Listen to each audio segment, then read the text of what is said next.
Rajeev, we'll focus this time on what the Prime Minister said about deepfakes. While speaking to journalists, he warned of this menace, and there is a new threat that's there, and we need to do it. So what is the...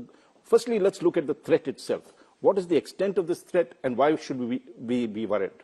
Thank you, Raj, for having me on the show, and thank you for taking up this topic. I think certainly we have been aware, and certainly people in the ministry and the government have been aware of the underlying rise, if you want to call it that, of this underlying phenomenon, disturbing phenomenon of what is largely referred to as misinformation.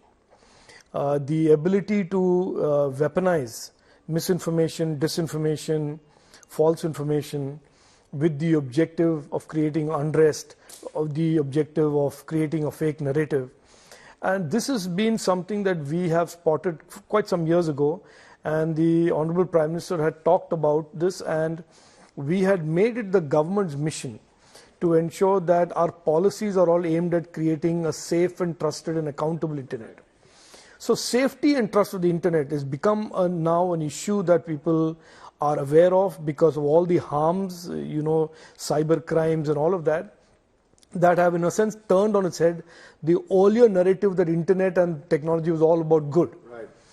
Now, when you now fast forward and extrapolate all of those problems and then overlay that with this power of this really once in a lifetime invention of artificial intelligence, then you have really a perfect storm in the making that is going to be extremely disruptive, extremely worrying. Right. And I'm very glad and I'm very pleased and I'm very thankful to the Honorable Prime Minister to, in a sense, to raise this issue and create a national awareness about this.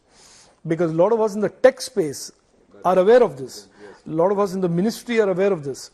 And we have attempted over the last 2 years to create rules and regulations to regulate against misinformation. But this phenomenon of deepfakes, which is really a marriage of AI and the misinformation industry, is certainly something that all of us should be worried about, because it really is very potent for individuals, for societies, for communities and countries. Let's take some examples. In politics, we have an election running now in 4 states or 5 states.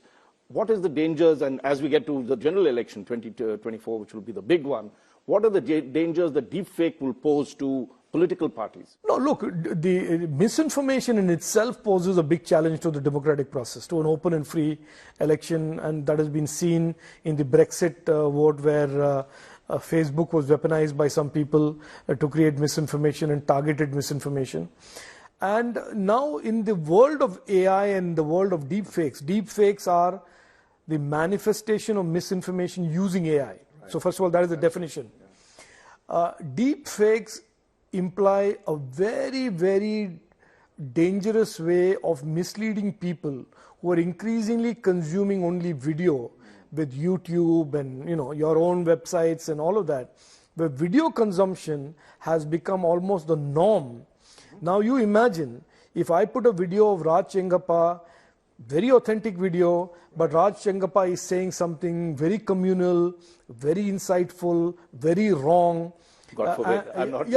but you get the point. I really want to talk about it in your context and my context and normal people's context, and not necessarily only through the prism of politics.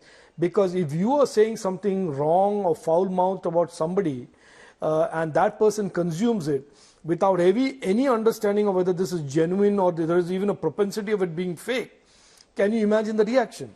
Now take that same phenomenon and multiply it by a factor of 100,000 and say a political leader today says something, or a video of a political leader saying something that is completely atrocious, completely lying, and in the backdrop of the polarization that politics has anyway created, and a lot of people with lies and politics of lies, imagine what that could do. It is really like a matchbox to, a sort of a ignite passion. So deepfakes are extremely important to understand and deal with, because A, it creates a wrong narrative. Right. When there is a truth that is to be dealt with, it creates a fake narrative, and a convincingly much more powerful narrative than just simply typing something. And the other hand, the deepfake has the ability to arouse passions and incite and create disorder and law and order and public order challenges of a kind that is going to be extremely difficult for people to predict and understand. So weaponization of misinformation, which used to be a problem, is a problem, takes on a different dimension and different scale with deepfakes. So it is extremely important that we understand this.